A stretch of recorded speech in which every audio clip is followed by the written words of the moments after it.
back to another episode of In Depth. My name is Luke Hardaker, and I'm a surf coach at Ombi. If you're new to Ombi, we take a look at surfing from the perspective of ocean, mind, body, and equipment. In this podcast, it's all about straight to the point tips, things that you can take away, implement into your surfing, or things that change the way you view your surfing. And this week, I'm going to be diving all into fitness, and as always, I'm going to start with a question, and do you want to improve your surfing fitness? Do you want to surf more and for longer without the pain? And there's an amazing exercise that's going to drastically improve your paddle strength and endurance, as well as your breathing, and we could all be doing it, but most of us ignore it. Too proud to give it a go, write it off as boring, or we just don't know where to start. And that exercise is swimming. At the end of this guide, this whole podcast is going to be a full workout routine, and it's not as boring as just swimming X number of laps. It's not just a flat-out endurance swim for a long distance. So then why is swimming good for our surfing? And there's no replacement for surfing. And if you want to get fitter at it, go surf more. That's the best and first option for surf fitness.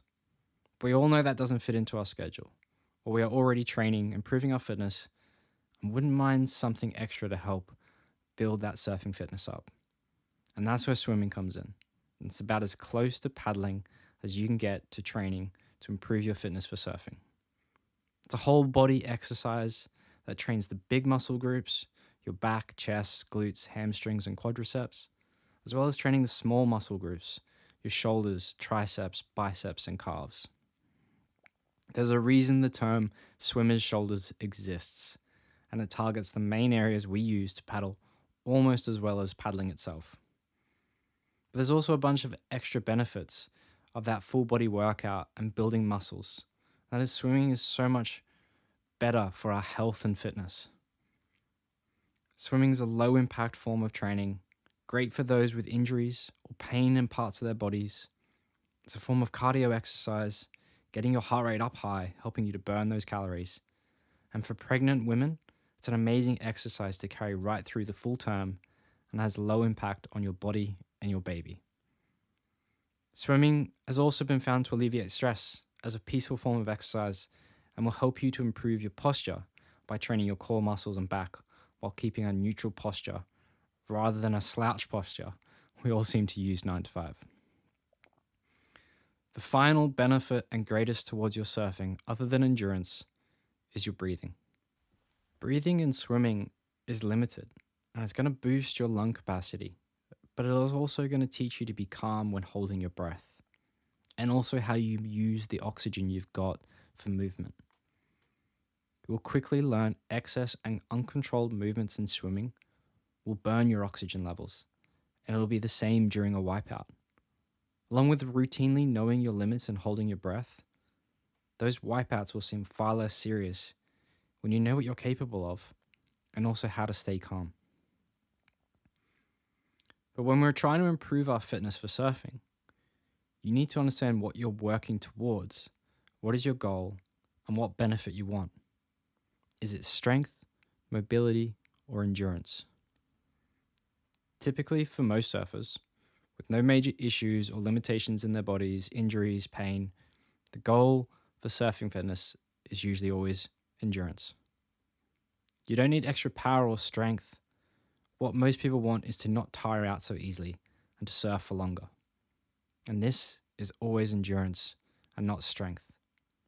Strength is always useful, but there's no point in having all the strengths if you can only last an hour of paddling. Mobility is a bit more difficult. If you have tight muscles, you need to work on it. But if you have average mobility and it doesn't impact your surfing, then that's great. If you're curious about mobility, understanding where your fitness is at, you can go back and listen to episode 39, which is all about trying to figure out the baselines of where your body is and the baselines for surfing. So when swimming, going to the gym, or any fitness aimed at improving your surfing, you want to aim towards endurance and surfing for longer. That doesn't exclude strength training of any kind, but the main benefit the average surfer is chasing is more endurance, less pain, and more stamina to keep going. What that blend of endurance and strength is will be purely up to you, where your body is at, and what you need to work on. You don't need to be a gym junkie with huge muscles to have good fitness for surfing.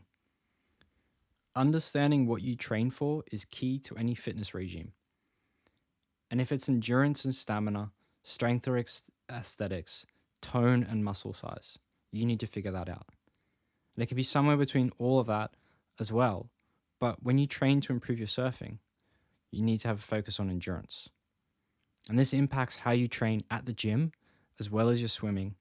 And if you choose to not swim, or if you choose to do a blend of swimming and gym. So if you're mixing swimming in the gym, I'm going to cover all that, as well as if you just swim, and then eventually get to a routine for you to swim. So if you do a mix of swimming in the gym, you'll want to factor in that swimming is your cardio exercise, as well as a full body workout.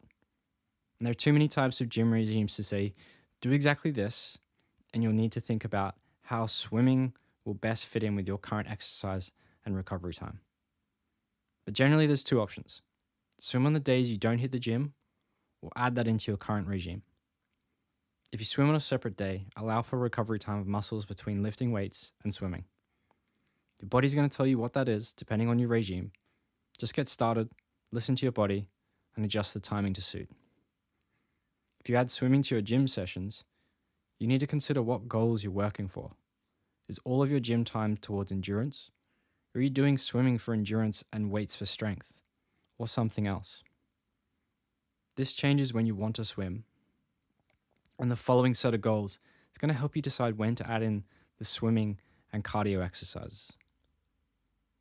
So if your goal is purely surfing endurance, do swimming before weight training. If your goal is to get stronger and add some surfing endurance, do weights first, then swimming. If your goal is to burn fat and get stronger and add in some endurance, do swimming after weights. If your goals are just general fitness, do whatever works and feels best for you.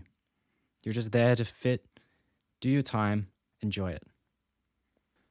But swimming isn't for everyone and isn't the most fun exercise we can do. Not everyone is going to go rush out to swim laps and push through it or fall in love with it. If you only go to the gym with the goal of improving your surfing fitness, you want to be aware of how you train. The benefits of swimming are endurance and a full body workout. You want to shift your sessions to focus on endurance. Be aware of what you train and how, leaning more towards compound exercises that train strength, balance, and coordination through multiple muscles working at once, over isolation exercises. Isolation exercises are going to be good for improving those areas that are pain points or weak links, but they're only going to train specific muscles and not the system as a whole. Paddling is a compound exercise and uses a majority of your upper body and core. Typically, a general fitness regime focused towards endurance is going to be beneficial for surfing. You don't need to do anything drastic or out there. Just general fitness towards endurance will improve your surfing fitness. If you're going to get started with swimming, you need to learn the strokes properly. So join an adult class or club and get some pointers. Most people think, I don't need that, but it's going to save a lot of time and stress. Prevent swallowing water or getting it up your nose, and it's going to make the time you spend swimming more effective. If you're ineffective with your stroke, your breathing will struggle, and you'll be tired more easily and not get the same benefits. Swimming seems easy, but to achieve efficient swimming and technique, somewhat kind of a fluid art form. So for the rest of this podcast, I'm now going to talk about a routine that you can do for your swimming based on endurance. Now, there's also a ton of other swimming routines you can do. You can quite easily find them. Just do a search for swimming endurance. This is just a recommended routine. You need to adjust it to suit your goals and where your body's at. You may need to go for longer, or you may need to cut the reps down to account for your fitness level. Again, adjust this to factor in your goals and what that's aimed for to improve your endurance. How often you do this is also up to your goals, but I'd recommend 3 to 5 times a week if you want to drastically improve your paddle and surfing fitness so you can surf for longer. On top of training endurance, these routines also utilize aspects of HIIT training. It's going to burn calories. If you don't know what HIIT is, just high interval training. So I have a beginner's routine, an intermediate routine, and in the show notes, you'll find a link to the full guide for this. You'll have a whole web page there with these listed out, but I will quickly glance through them. And the beginner's routine is all about getting started and used to it without throwing you in the deep end. You're going to want to start here if you're unsure and upgrade when this feels easy and you want to keep improving. And it just starts with 8 25-meter laps freestyle warm up, just a casual pace that you can focus on technique and breathing with a 60-second rest after. And following that rest, you want to do 4 50-meter laps. Now, if you're in a pool 25, 50 meters, you'll just have to adapt to suit, but most pools are 25 meters. So this means 2 laps in a row without stop, and you're going to alternate between freestyle and backstroke every 50 meters with a 15 to 20 second rest between alternating strokes. And following that, you'll jump into 8 25-meter laps freestyle at an even sprint. That doesn't impact your form. So you want correct technique as fast as you can, not just a mild. You don't want to be wildly throwing yourself around. You want good technique with a 10 to 15 second between laps, followed up by another 60-second rest. Then this leads you into the second half of the exercise, being 8 25-meter laps freestyle, medium pace, with a 10 to 15 second rest. And again, this moves you then into 4 50-meter laps, freestyle, medium, with a 20-second rest every 50 meters. And finally, to finish this one off, it's 8 25-meter laps, but you're going to alternate between freestyle at a sprint and then a calm, easy backstroke with a 10-second rest between laps. That's it. That is the whole beginner's routine. The pace you go, focus on technique and form rather than sprinting as fast as you can. And you're going to need to rehydrate madly. That is 1,200 meters of swimming. It's a lot. So if you can't do all of that, just alternate your breaks. You want to be honest with your breaks. You don't want to just kind of take the piss with them. So every pool should have a clock. Be aware of them. If you don't, look into something called interval training. Set a time based on when you start so that when you finish, if you finish it in 25 seconds and you set an interval of 40, then you got a 15-second break. But if you go slower and you go 35, you've got only a break of 5 seconds. That's a way to keep pushing things harder again on yourself. Now, the recommended routine is a little bit longer. It's only 1,500 meters though, but it kind of ups the intensity. And you're going to start that with the same warm-up, 8 by 25-meter laps, just calm, easy, set the pace and technique. 60-second rests after. And then you're going to jump into 8 25-meter laps at an even sprint that doesn't impact your form with a 10 to 15-second break, followed by a 60-second break. And now here's where things start getting harder. You're going to jump into 500-meter long laps with a good pace. This is a bit more than a medium pace, but you're not sprinting. 500-meter laps, if you're doing a 25-meter pool, is 4 laps without a break. Then break, 30 seconds, and when you've finished all 5 sets of those, 60 seconds rest. Followed then by 4 50-meter laps at a medium pace with a 20-second rest every 50 meters.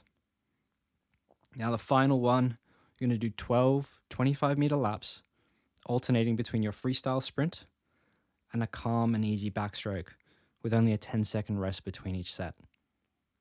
And the final thing is just a 4 25-meter laps, alternating between freestyle and a stroke of your choice. This is your cool down. You've gone a little bit more intense, so now just factor that in, let your body go back down to a normal heart rate at exercise, and just set an easy pace and good form. And then you're finished. Rehydrate after every swim. You've just swum 1,500 meters. In summary, swimming is amazing for your overall fitness, breathing, stress, and learning to relax underwater, and it will drastically improve your paddle and surfing fitness, allowing you to surf longer. It's a whole body exercise that will strengthen, tone, and build endurance for all of your big and small muscle groups. If you're doing any regime to improve your surfing fitness, the goal is generally always endurance to keep you in the water longer. If If you have injuries, pain, or limitations, you may need to see a professional and introduce mobility or strength training as a focus to remove some of that issue. If you're just swimming for fitness, aim for 3 to 5 times a week to rapidly build endurance, but listen to your body and when it needs to rest. The same applies if you already have a gym regime.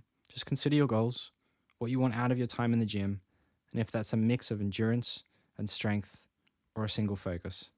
And that's going to dictate the order if you do swimming before or after weights. If all you're doing is going to the gym, remember to train using compound exercises that will utilize multiple muscles and don't focus purely on isolation exercises. Paddling is a compound exercise and you'll need to train close to that. If you're starting out with swimming, go to an adult swimming class, group or club, and get some pointers on technique. It will make the whole process easier, more efficient, and more fun. And if you'd like to improve your surfing, you can start a free trial. You can just head to ombi.co.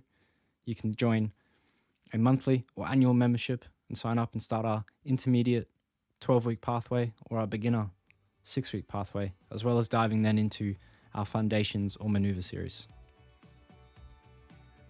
So have you considered swimming before to help your surfing? Or have you written it off as too boring or too hard?